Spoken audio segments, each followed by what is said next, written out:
Welcome to Luca is a Billionaire, where the only thing I invest in is your answers. You start by verifying your Tradingview permissions and the exact chart where you want the invite-only script. Once done, open the Pine editor and keep the chart active. You will need the symbol and time frame visible. Make sure you've noted the indicator name and the author username.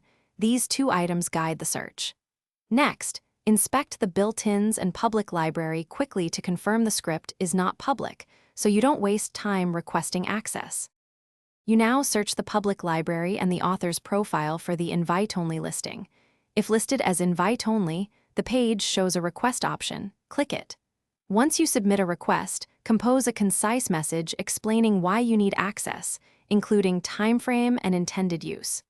If the platform lacks a request button, message the author via Tradingview or find their contact in their profile. Be polite, specific, and offer any You finish by monitoring Tradingview notifications and your email for the approval link. Once granted, add the script to your chart and save a versioned layout.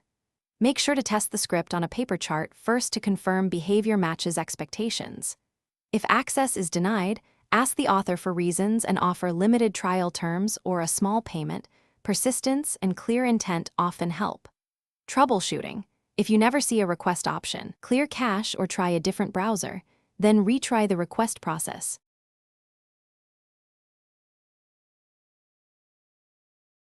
Thanks for watching and please subscribe. It's the best investment you'll ever make.